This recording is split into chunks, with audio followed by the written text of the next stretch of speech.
Bien. Bienvenido a este Journal Club de esta semana. Voy a compartirles pantalla primero.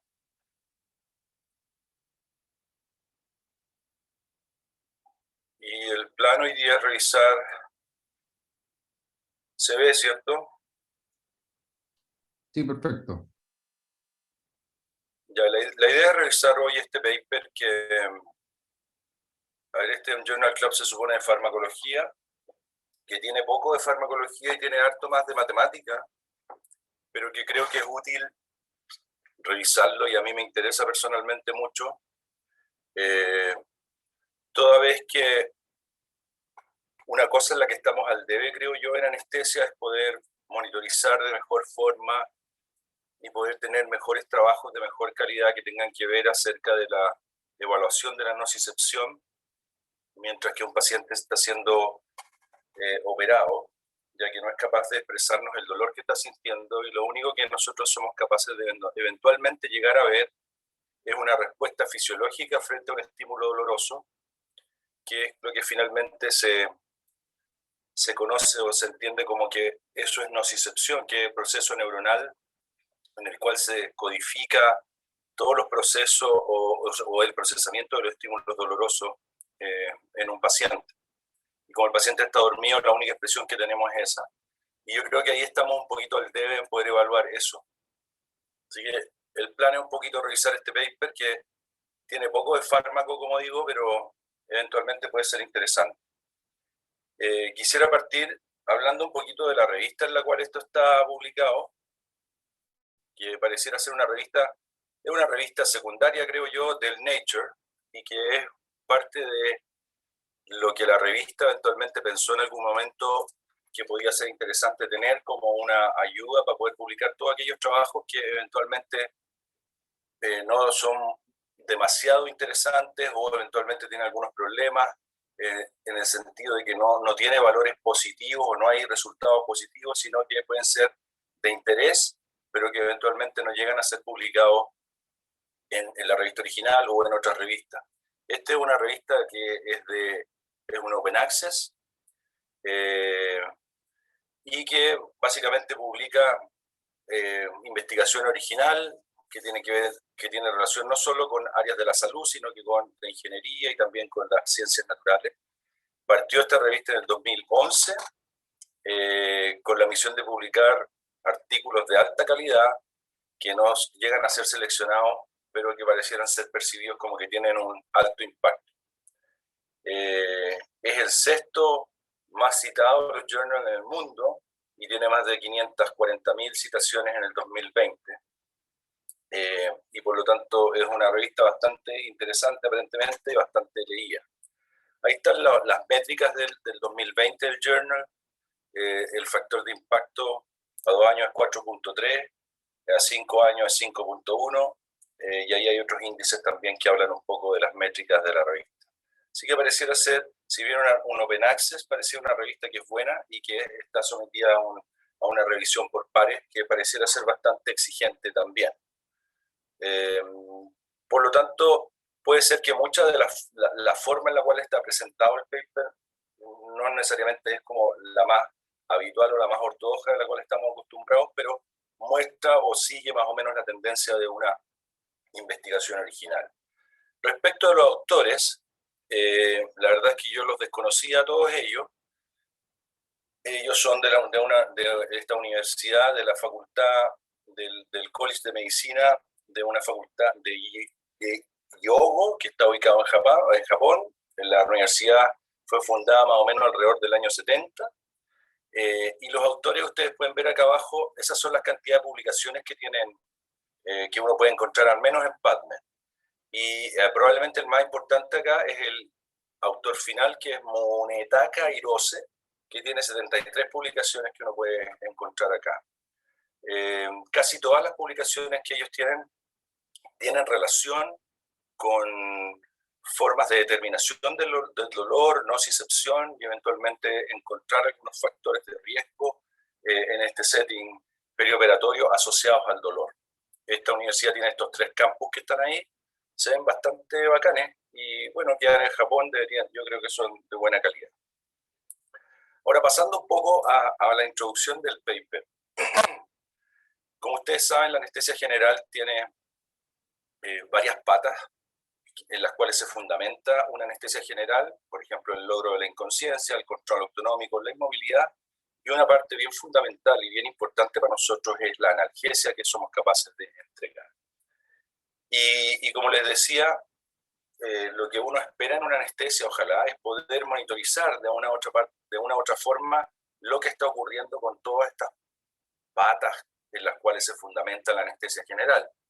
Y hemos avanzado mucho en la monitorización de la conciencia.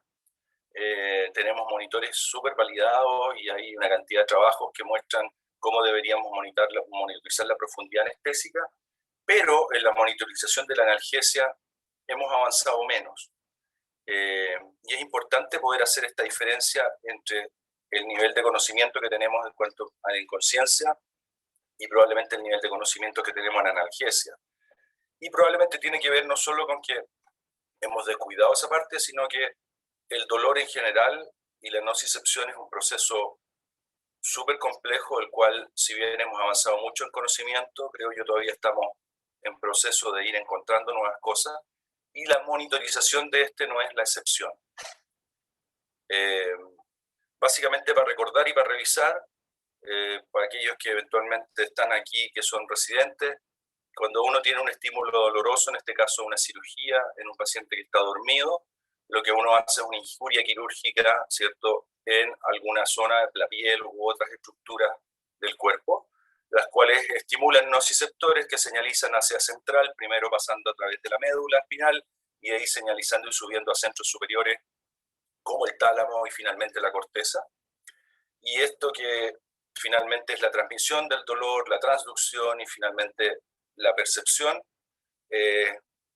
incluye todas estas conexiones neuronales y esto genera una respuesta fisiológica que generalmente podemos percibir como una activación del sistema simpático adrenérgico mayoritariamente y el sistema neuroendonal del eje neuroendocrino que finalmente lleva al aumento del cortisol y algunas hormonas de estrés.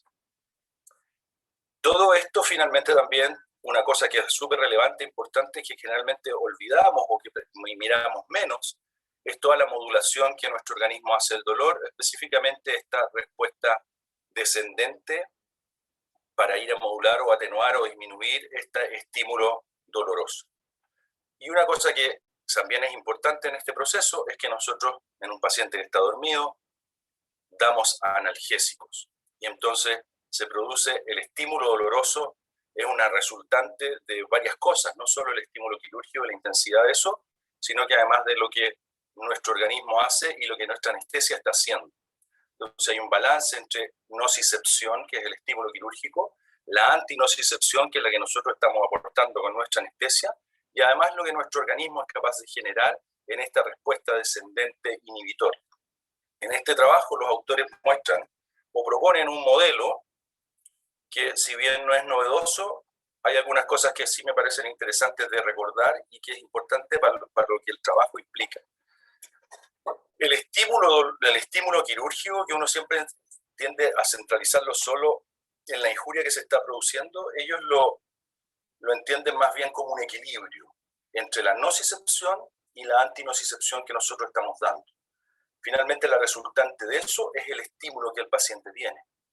Si estoy sometido a una cirugía que es más grande, la nocicepción que voy a generar es más grande y debería entonces producir un estímulo mayor. Pero si yo soy capaz de atenuar eso con una buena cantidad de analgesia, eventualmente mi balance entre nocicepción y antinocicepción cambia y el estímulo finalmente es menor. Entonces hay un cambio ahí que me parece interesante ver, que el estímulo no solo es el estímulo, la injuria quirúrgica, sino que el estímulo probablemente es el balance entre eso y lo que nosotros aportamos como analgesia, es lo que conocemos que es lo que puede ser óptimo para este paciente en un determinado momento quirúrgico. Y esto es lo que finalmente se expresa o genera una respuesta fisiológica. Cosa que los autores también llaman la atención de esto, que habría que considerar en la respuesta final no solo el estímulo, sino que además la inhibición descendente, o lo que nuestro organismo hace, en el sentido de poder atenuar esta respuesta que el paciente tiene. Por lo tanto, no es tan claro que hay un estímulo X y finalmente eso va a producir un grado de respuesta que es directamente proporcional a eso, sino que hay otros procesos que están involucrados y que, si bien fisiológicamente somos capaces de entenderlo del punto de vista matemático, para poder ir a ver cómo esto se produce y finalmente poder medir cosas, efectivamente es más complejo que eso. Y esto final que les muestro acá a mano izquierda mía, o de la pantalla, finalmente es el modelo fisiológico en el cual se fundamenta el resto del trabajo. Solo para recordarles la relevancia que este tema puede tener en la actualidad, acá en esta diapositiva se muestra cómo se monitoriza la nocicepción en la actualidad, y tenemos históricamente una serie de cosas, desde reflejos autonómicos hasta métodos electroencefalográficos que son capaces de monitorizar cierto grado de nocicepción, pasando por los reflejos autonómicos y la medición o estimación de concentraciones anestésicos y las interacciones, que es aquel background que nosotros tenemos cuando estudiamos y aprendemos a dar anestesia de una u otra forma. Y esto ha llevado a finalmente la creación de una serie de monitores que monitorizan esta nocicepción en la actualidad, desde el ANI, el PCI, el GISCAN, hasta el NOL, que probablemente es el monitor multiparámetro que mide no solo uno de los parámetros, casi todos ellos se fundamentan, estos monitores, en mediciones de reflejos autonómicos, la gran mayoría de ellos solo en un reflejo autonómico. En cambio el NOL es un multiparámetro que incluye al menos 4 o 5 distintos parámetros para poder dar una idea de cuál es el grado de nocicepción o de equilibrio en el estímulo doloroso que tenemos. Ahora, si bien hemos ido avanzando en esto, siempre queda la duda de si lo que estamos viendo en el monitor o cuál es la utilidad que estos monitores tienen. La asociación, como dijimos, el problema es que la asociación entre el estímulo y la respuesta, calculada con estos índices de nocicepción actuales, bajo anestesia general, le falta evaluación, creo yo. Es una de las cosas que hace que uno le crea un poco a veces a estos monitores. Ahí tiene problemas que los monitores tienen, que finalmente hacen que uno sienta que como que sirven poco para monitorizar la analgesia, y volvemos a lo que hacemos siempre, que es lo que hemos aprendido con la práctica, que es lo que los trabajos o los distintos, no sé, pues, estudios han dicho de concentraciones útiles para tratar, ¿cierto?, la nocicepción. Y por lo tanto, pareciera ser interesante evaluar o modelar matemáticamente las respuestas de la intensidad del estímulo quirúrgico durante la inconsciencia en una anestesia general. Y en esto se fundamenta entonces este trabajo, que tiene dos propósitos finalmente. Uno es desarrollar modelos matemáticos para evaluar la asociación entre el equilibrio nociceptivo, antinocicepción, que es el estímulo, tal como ellos lo plantean, y el resultado o la respuesta que resulta de este estímulo. Y lo hacen esto primero identificando este modelo matemático o definiendo los modelos matemáticos en un estudio retrospectivo de más de 4.000 pacientes, y lo hacen utilizando 3 fórmulas matemáticas que tienen que ver con la medición de un estímulo y una respuesta fisiológica obtenida, que fueron desarrollados hace mucho tiempo atrás, 1500, 1600, algunos de ellos 1800, y algunos más nuevos como la ley potencia-Stevens, que es más cercana al 1950 y tantos que aparece. Entonces lo que ellos hacen es tomar estos modelos que sirven en otros settings para poder evaluar un estímulo que produce una respuesta fisiológica y poder ver cómo funcionan estos modelos en este modelo fisiológico que les conté antes. Entonces ocupan 3 de ellos. Uno es la ley de potencia Stevens, que ahí hay un resumen de cuál es la fórmula de la respuesta. Se genera a partir de un estímulo que crece exponencialmente. La otra es la función de Gompers, en que la respuesta crece frente a un estímulo no de manera exponencial, sino que de manera sigmoidal, toda vez que el exponente también es elevado a otro exponente, y eventualmente la respuesta no es lineal ni tampoco exponencial, sino que la respuesta al estímulo doloroso tiene más bien una disposición sigmoidal, que es lo que probablemente sirve para casi todos los modelos fisiológicos. Es cosa de pensar en el modelo de Max, que relaciona, por ejemplo, una dosis anestésica con una respuesta. Aquí estamos evaluando un estímulo con una respuesta. Y lo otro es un trabajo previo que ellos hicieron, que es definir una fórmula que ellos definieron de respuesta nociceptiva en un trabajo previo que vale la pena revisar para aquellos que los interese, y que define qué es lo que es una respuesta nociceptiva con una fórmula matemática, que es la que está expresada acá abajo, y además no solo tienen entonces la respuesta definida, sino que además son capaces de definir el estímulo y cómo matemáticamente el estímulo pudiese ser graficado.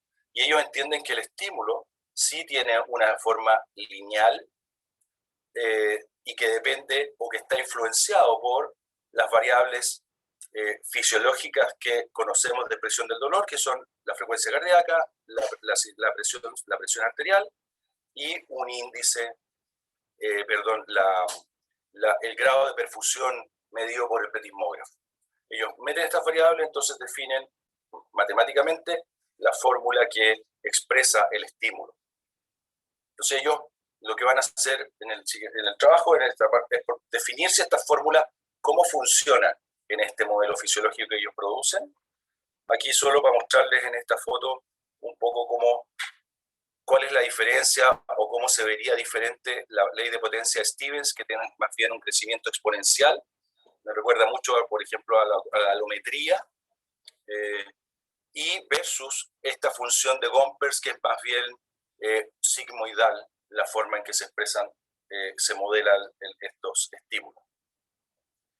Y el otro propósito del estudio es finalmente, una vez que están estas fórmulas realizadas, es ir o determinadas, ir a validarlas en un estudio prospectivo, de manera de poder validar estos modelos en pacientes que están sometidos a dos tipos de cirugía, en este caso, la timpanoplastia, entendida como una cirugía que tiene un estímulo doloroso más bien leve o menor, y la colecistectomía laparoscópica, que es una cirugía que ellos entienden, definido además por un trabajo anterior, como una cirugía que produce un estímulo doloroso moderado.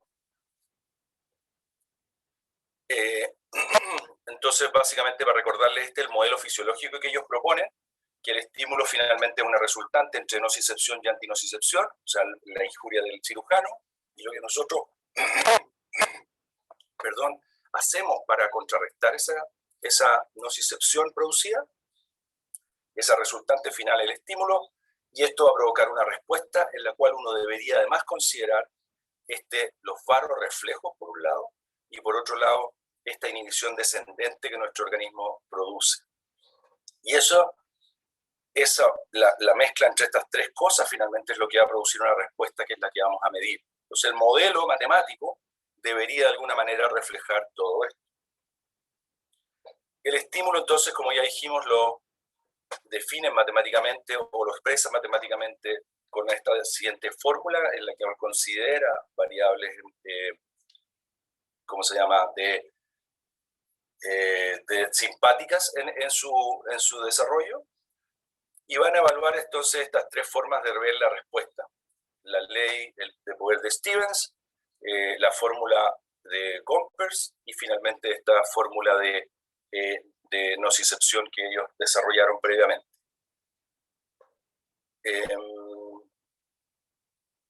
Los métodos, esto fue un trabajo probado por ética, que tiene pacientes entonces en una etapa retrospectiva y una etapa prospectiva. En la etapa retrospectiva fueron pacientes consecutivos que fueron operados en el centro en el cual ellos trabajan entre mayo del 2018 y febrero del 2019, y el estudio prospectivo fueron todos pacientes mayores de 20 años, hasta 1 a 3, que fueron sometidos a tiporoplastia, que era aquella cirugía con estímulo menor, o COLELAP, que son los pacientes del grupo de estímulo moderado, durante marzo del 2019 hasta febrero del 2020. Se excluyeron aquellos que tenían morbilidad severa o que era una cirugía de emergencia. Los datos recolectados finalmente fueron bastante sencillos, creo yo. Se recolectó cada un minuto la frecuencia cardíaca, la presión arterial sistólica y el índice de perfusión que se sacaba o se estima a partir de la pletismografía del saturómetro. Desde 5 minutos antes de la incisión hasta 20 minutos post-incisión. Durante ese periodo, entonces se recolectaban estos datos. Aparentemente no había otra interferencia ni otra medición tampoco. La estimación de R, entonces, se hizo frente a este estímulo, se hizo a través de la función logística, que es la estimación de este índice que ellos desarrollaron, la ley del poder de Stevens y la función de Gompers. La anestesia que los pacientes recibieron en el modelo prospectivo fue propofentarremi, y en la timparoplastia se ocupó una máscara laringea. En la Colelab se intubaron los pacientes, por lo cual se usó rocuronio para eso. La ventilación mecánica, se conectaron todos a ventilación mecánica con oxígeno que iba entre 40 y 60% para mantener un CO2 entre 35 y 40, y todos los pacientes recibieron sebo o teflorano en un MAC de 0,7, y además se estimó el BIS, o se mantuvo el BIS, la profundidad anestésica entre 40 y 60. Los pacientes de timparoplastia tienen el agregado de que todos recibieron anestésicos locales antes de la incisión, que es algo que los otorrinos hacen habitualmente. El tamaño muestral, un cálculo de tamaño muestral que está ahí expresado, solo para el trabajo prospectivo, obviamente, y el número mínimo de pacientes en uno de los grupos fue de 75, lo que ellos calcularon. Ahí está la estadística que ellos hicieron, comparaciones de T-Student no pareado, chi cuadrado, según dependiera según la variable. Ahí están las P's que ellos consideraron significativas. Se hizo ANOVA de una vía, para comparaciones múltiples con postdoc de Tukey y corrección de Bonferroni. Hubo análisis de normalidad de los datos, y eso fue el software que ellos usaron para poder hacer el análisis estadístico. Los valores fueron tan expresados como medias y desviaciones estándar. En cuanto a los resultados, en el estudio retrospectivo, acá tenemos la edad de los pacientes que fueron incluidos y el número de cirugías de las cuales eventualmente hubo esta determinación de los distintos modelos matemáticos de respuesta que ellos evaluaron. Fueron 4.395 pacientes, más o menos se repartieron, yo diría, bastante parecido entre hombres y mujeres. Ahí está el índice de masa corporal, los ASA que los pacientes tienen, y la cirugía electiva fue la gran mayoría, y la cirugía de emergencia o de urgencia fue esa, 350 más o menos. Acá están los resultados que ellos obtuvieron desde este primer análisis, y acá les pasó para recordar cuáles son las fórmulas matemáticas a las cuales finalmente ellos llegaron a partir de estos datos. Y aquí tenemos entonces que el estímulo osciló entre 0,12 y 4,73 dependiendo de la cirugía de los pacientes, con una media de 2,22 más o menos 0,52. Y eso fue calculado o determinado utilizando la fórmula que está acá arriba. La respuesta nociceptiva, que es la fórmula que ellos emplearon, tuvo esos resultados de 0,062 a 0,9.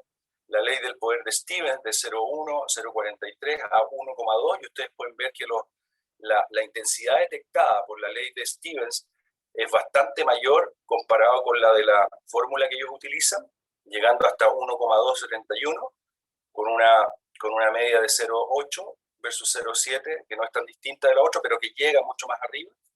En la función de Gompers, esos son los valores de 0,171 a 0,9, con una media de 0,7. Y lo que uno puede concluir entonces es que la respuesta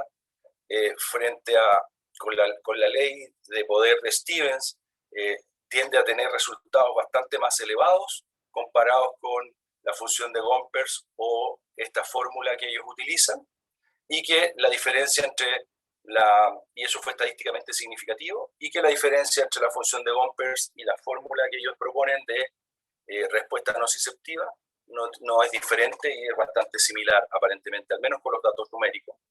Acá lo que uno ve en esta figura que ellos muestran en el trabajo es, primero, en la figura A, lo que uno tiene son las curvas de función de los valores obtenidos para la ley para las distintas modelos matemáticos que ellos expresaron. Y uno puede ver acá en gris la función de poder de Stevens, que aumenta de manera exponencial, parte mucho más abajo de cero, o sea, hay un umbral que determina esta función y que finalmente va aumentando a medida que va aumentando la intensidad, la respuesta es mayor y lo hace de manera exponencial. Y también se ve entonces la respuesta de la función de Gompers y de la fórmula que ellos proponen, y que tienen una disposición más bien sigmoidal, y que son bastante similares una con otra. En las rayitas negras segmentadas, esa es la función de Gompers, que parte en 0 y que llega más o menos hasta 0,80 y tanto, como vimos, y la fórmula que ellos proponen, que también tiene un umbral que parte bajo 0 y llega más. En B, lo que vemos es el diagrama de dispersión de los datos que ellos tuvieron en la cirugía y que finalmente fueron a generar las fórmulas que vimos. Y lo que uno puede ver es que los datos, obviamente aplicando las fórmulas, se ven bastante parecidos a lo que se ve en A, pero lo que uno ve acá es que básicamente los valores de los resultados en la ley de Stevens son más altos y llegan mucho más arriba a medida que el estímulo es más intenso, que es lo que ocurre con las otras dos modelos desarrollados. Solo para recordarles, los modelos desarrollados fueron esos. La Stevens es 0,5 por el estímulo elevado a 0,6 y Gompers es el número de Euler elevado a menos 2, el número de Euler elevado al menos el estímulo. ¿Okay? Y ahí está la otra fórmula de la nocicepción que ellos definieron. Ahora, en el estudio prospectivo, acá están un poquito las variables, cuáles fueron las cirugías las variables demográficas y las cirugías que fueron incluidas. Las edades son bastante similares, si bien son distintas estadísticamente. Hombres y mujeres más o menos en proporciones iguales. Todos eran más o menos flaquitos o normales, diría yo. Flaquitos para mí, de todas maneras. Ahí están los ASA, que también fueron distintos. Ellos muestran esta proteína C reactiva y la ponen acá. Me pareció curioso cuando lo vi. Fui a revisar uno de los trabajos previos que ellos habían hecho, y básicamente en una cirugía anterior o en un trabajo anterior ellos muestran que esta proteína C reactiva tiene una asociación con esta fórmula de nocicepción que ellos determinan, y que además produce, a medida que la proteína C reactiva aumenta mucho, dependiendo del estímulo, también aumentan las complicaciones postoperatorias. Un trabajo interesante de revisar, me parece, y ellos estiman que la proteína C reactiva pudiese ser un marcador de complicaciones postoperatorias si es que este se eleva muy precozmente en el postoperatorio. Me pareció interesante, así que lo comento. Aquí está un poco la duración de las cirugías también. Y aquí podemos ver cosas importantes. Primero, la limfanoplastia obviamente es mucho más larga, y que el consumo de remifentanil obviamente es mucho más alto significativamente en la cirugía de dolor o de intensidad de estímulo moderado, como la colecistectomía. Y muestran también la cantidad de efedrina y de vasoactivos que usaron, vasoactivos que no se usaron en el periodo de estudio en el que ellos recolectaron la información, sino que fue usado después de los 20 minutos. Y aquí puede ver uno que hay una diferencia entre las dos, sobre todo en el estudio de fenilefrina, en las cantidades que se usaron. ¿Okay? Acá ellos muestran un poco un paciente donde se muestra cómo se grafican o cómo se ven los datos que ellos midieron acá, y uno puede ver acá entonces graficado la respuesta nociceptiva calculada por la fórmula de ellos, el balance o el heart rate o la frecuencia cardíaca y la presión sistólica y el índice de perfusión y cómo se mueve en el tiempo. Acá está la inducción anestésica, la intubación traqueal, y ellos estimaron, para poder estimar estos 5 minutos antes y 20 minutos después, y ven cómo se comportan los índices. Aparte de la incisión, y uno puede ver, por ejemplo, que el índice de nocicepción o la respuesta nociceptiva va aumentando, y va aumentando y se va haciendo cada vez más, va aumentando en el tiempo a medida que van pasando estos 20 minutos iniciales y el resto de la cirugía. Cómo se mantiene más o menos estable la frecuencia cardíaca, sin mayores variaciones, cómo la presión arterial también, si bien cambia, es menos claro lo que está ocurriendo y pareciera ser que la respuesta nociceptiva medida por esta fórmula, al menos mirando gráficamente, pudiese hacer un poco más de sentido o expresaría mejor el estímulo doloroso o de nocicepción que los otros parámetros. Uno puede ver también aquí cómo también baja un poquito el índice de perfusión con el estímulo doloroso que va aumentando. Ahora, otras cosas que muestran que me parece interesante destacar es que esto también es estudio prospectivo, una vez utilizando ya los modelos desarrollados matemáticos para el dolor. Ellos muestran acá este gráfico, donde en la figura A está primero el modelo de la respuesta nociceptiva determinada por la fórmula que ellos desarrollaron. En B está la fórmula de poder de Stevens y en C la de Gompers. En la línea negra corresponde a lo que es la respuesta medida en la cole y en la gris en la timpanoplastía. Y ustedes pueden ver claramente que en los tres casos, los tres modelos son capaces de percibir esta diferencia en intensidades de la cirugía, del estímulo y de la percepción, cómo los modelos miden bien esa diferencia en intensidad. Y son significativamente distintos de la timpanoplastía desde el inicio hasta los 20 minutos. Hay una diferencia ahí. Y lo otro que me parece súper importante también es que hay una diferencia que los tres modelos son capaces de detectar entre antes de la incisión y después de la incisión, y eso se mantiene en el tiempo. Y lo otro que me parece que es bien interesante es que en la timpanoplastía también los modelos son capaces de detectar esta respuesta nociceptiva o evaluar o medir la respuesta obtenida frente a un estímulo quirúrgico y llama la atención que probablemente los modelos de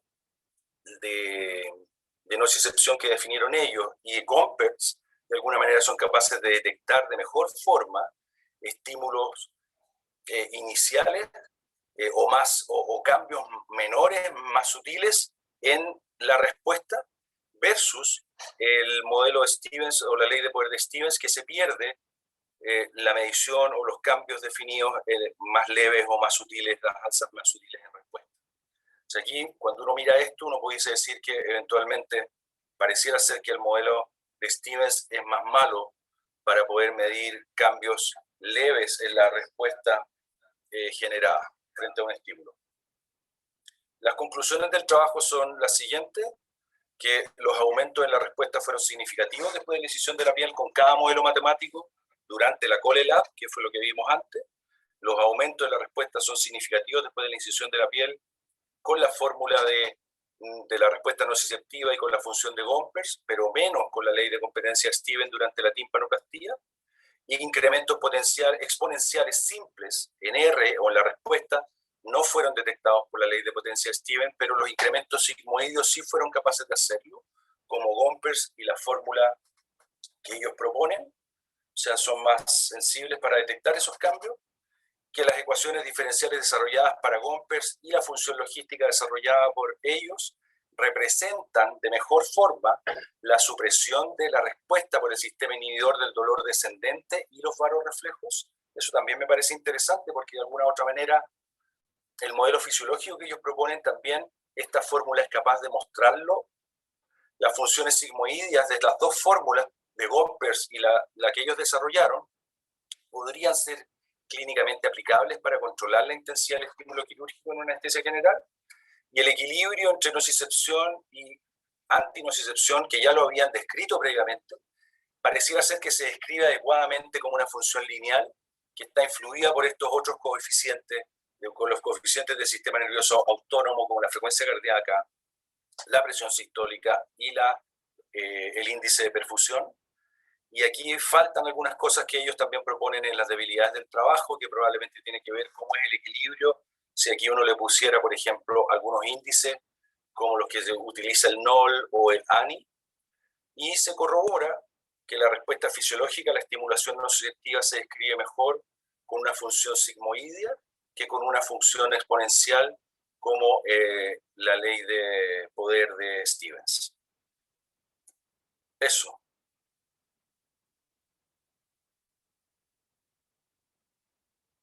Preguntas, dudas, comentarios. Solo decirles antes de que sigamos, es que me pareció interesante a mí este trabajo, toda vez que tenemos un Fondesit con NOL y que le estamos tratando de buscar una forma de mostrar resultados de mejor forma o entender un poco mejor lo que ocurre con NOL, que no es fácil de entender inicialmente, ni tampoco después de ver los datos 20 veces y cómo los pacientes se comportan. No es tan fácil de ver NOL y lo que el índice le está mostrando significa quizás un acercamiento o un approach más bien del lado matemático, utilizando NOL y tratando de meterlo en estas fórmulas, eventualmente pudiese ser una forma de entender mejor lo que está ocurriendo y darle una aplicación mejor o mayor a los monitores, que no son baratos y que de repente muchas veces uno desprecia como que aportan poco.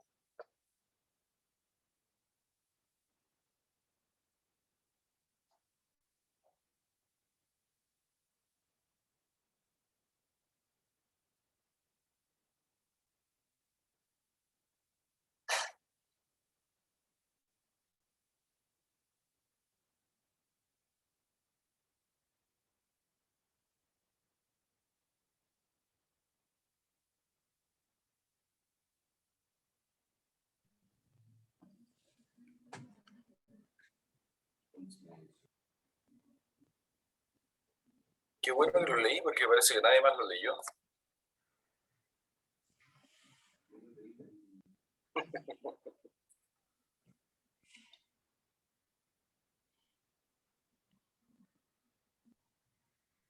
Sí, yo no tengo nada como muy inteligente que aportar. La verdad que el trabajo es difícil de leer.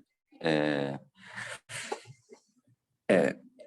chuta, yo creo que la parte del estímulo queda como bien fácil, o al menos para el clínico, de entender que tú lo puedes cuantificar con ciertas variables autonómicas que usamos de regla, y ellos lo cuantifican con este S usando tres variables, digamos. Faltan otras variables probablemente que están usando los monitores, sí, y eso es parte de la cuestión, pero finalmente son tres variables autonómicas que van en tono con lo que dicen en general los trabajos, que una sola variable no es tan buena como usar ojalá un gran número de variables hasta aquí autonómicas, porque otras variables no han rendido muchos frutos.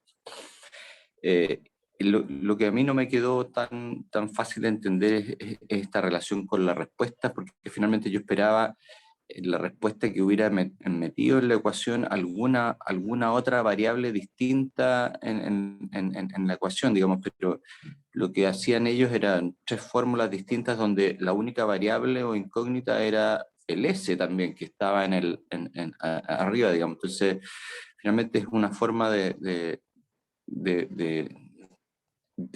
mostrar lo mismo de S de otra forma, con una ecuación matemática distinta. Y ahí, en términos de demostrar la superioridad de otro con los datos crudos, me perdí, porque no encontré buenos gráficos como para ver, mira, las respuestas son estas, y este gráfico muestra mejor el calce de los datos que este otro. Ahí no encontré como una cuestión muy clara. Debo decir que tampoco le puse mucho empeño para llegar. Por lo tanto, no tengo mucha claridad que una R versus otra R con distintas funciones sea necesariamente mejor que otra, digamos. ¿Y qué ganamos con R versus qué ganamos simplemente cuantificando la magnitud del estímulo con S, cuando finalmente R y S dependen exactamente de la misma variable? O sea, no hay otra incógnita en R. Porque tal vez en R tú pudieras tener, y ahí es donde me pierdo, por ejemplo, una variable farmacológica que tenga que ver con el nivel de analgesia que tú pusiste, o no sé, algo de ese estilo, como ya hay modelos nociceptivos. Entonces, me pierdo un poco en el mensaje, lo encuentro interesante de todas formas el trabajo porque muestra cómo cuantifican ellos ese, que es una cuestión que eventualmente pudiéramos usar en el Fondesit como un indicador y jugar con estos datos que parecen fácil de aplicar en un programa cuando ya están hechos, digamos. Pero ahí quedé yo, me quedó un poco grande el, el método, digamos.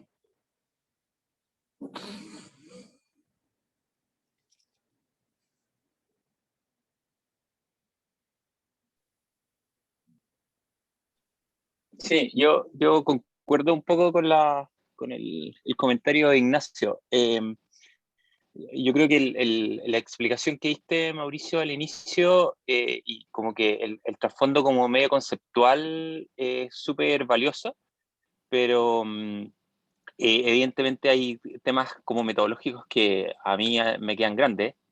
Sin embargo, me llama harto la atención que hay como una suerte de razonamiento circular en ciertos aspectos, dado que finalmente, como dice Ignacio, hay como solo una incógnita y hay como poco cotejo con otras variables.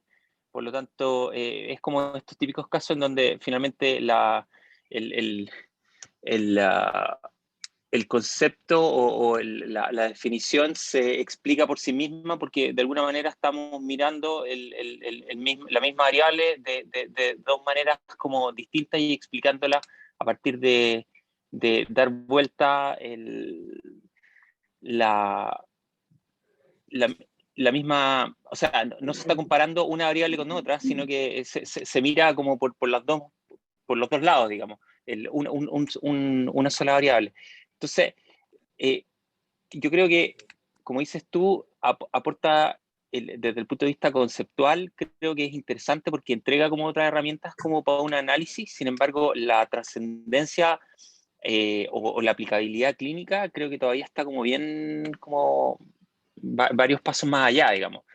Probablemente con futuros estudios que ahonden más en el modelo de validación clínica, que es un poco la segunda parte del estudio, que es el análisis prospectivo, ¿ya? En donde idealmente, pucha, habría que cotejarlo contra una cuestión mucho más dinámica, que es como nosotros entendemos una anestesia, y ahí la otra cuestión que me hace harto ruido es la diferencia entre una anestesia que uno da para una timpanoplastía, que esencialmente después de que los cirujanos le infiltran, digamos, lo demás es nada, digamos, en términos de oscilaciones del estímulo, versus una colestectomía laparoscópica, que es una cirugía que es más corta, pero que tiene evidentemente oscilaciones de estímulo que son mucho más dramáticas, por llamarlo así, que van para arriba y para abajo en un periodo mucho más corto de tiempo. Y eso también como que de repente me falta un poco el que esté suficientemente como plasmado en la manera en la cual se están expresando los datos. Por eso que creo que es súper bueno como una generación de hipótesis, pero que tiene que ir a un contraste con la práctica en un prospectivo muchísimo, o sea, idealmente con tipos de cirugía que fuesen un poquito más diversos también, como para moverse en esos dos extremos. Eso. Pero la explicación que diste al inicio a mí me parece que es súper interesante porque contextualiza harto, digamos, como el gap de información que existe en ese aspecto.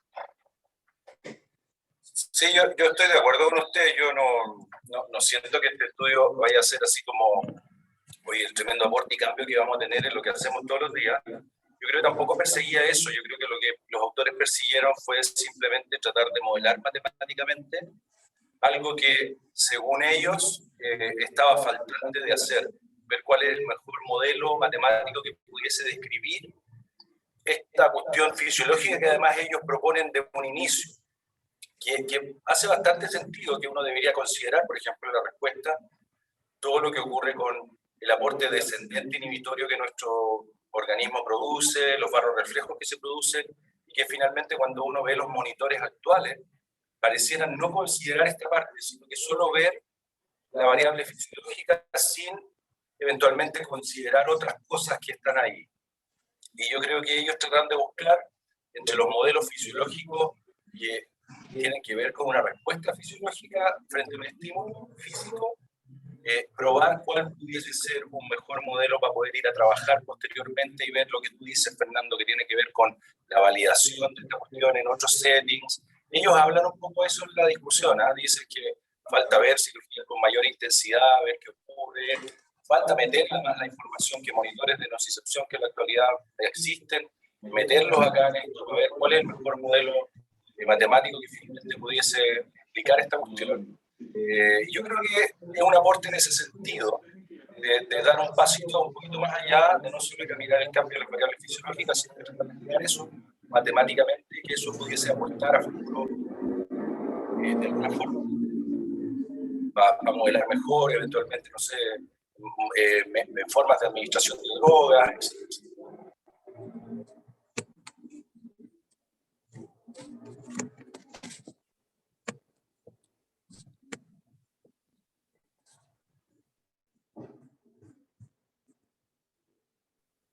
Ya estamos, yo creo que estamos listos, ¿no?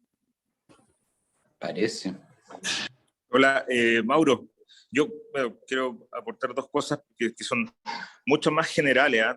Ni siquiera del trabajo, pero que me llamó la atención de la presentación.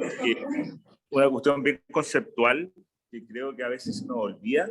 Cuando tú introduciste este journal, un poco explicaste que era una revista satélite del Nature para trabajos que a veces no daban resultados positivos, etcétera. En general, yo creo que cuando uno va a empezar una investigación, lo más importante, ¿cierto?, de investigación, que en nuestro caso habitualmente tratamos que sea una pregunta clínica de investigación, ¿cierto?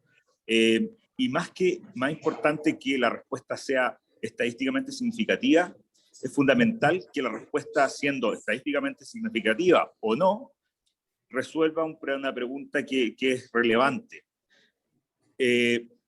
Sabemos, y está súper claro, que los trabajos que tienen resultados estadísticamente significativos son mucho más, tienen mucha más chance o probabilidad de ser publicados.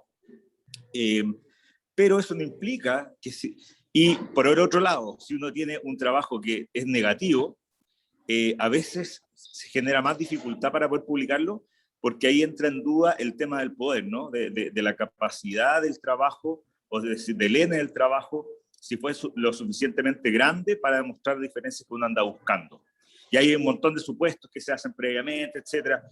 Pero lo más relevante, o sea, uno siempre generalmente tiene una hipótesis, ¿cierto? Una apuesta un poco hacia dónde quiere apuntar o pensando qué cosa va a salir. Pero es fundamental que antes de partir cualquier investigación, uno se pregunte en la cabeza, a ver, si esta cuestión me da negativa, ¿es relevante todavía como para poder publicarlo? Y obviamente ojalá la respuesta sea que sí, ¿cierto?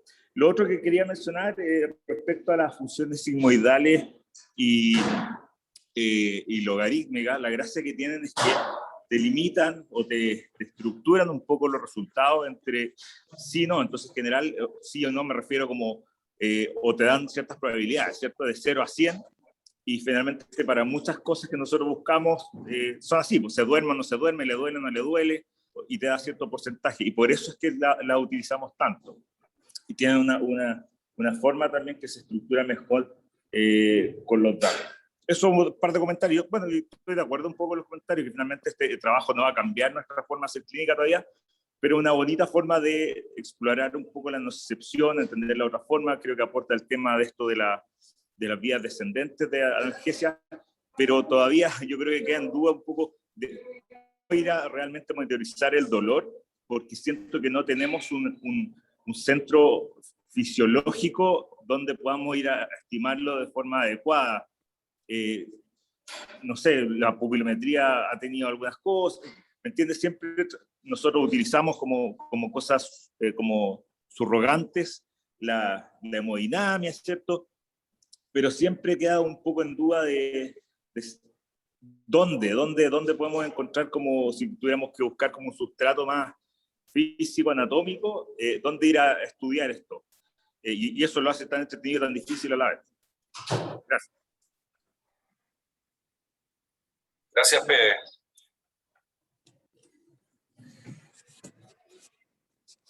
Siempre un aporte, Pepe Monte, bueno. Ya, guachitos, que tengan un buen día todos. Los quiero mucho, como dice Juan Carlos de la Cuadra. Chao, gordo. Chao. Chao.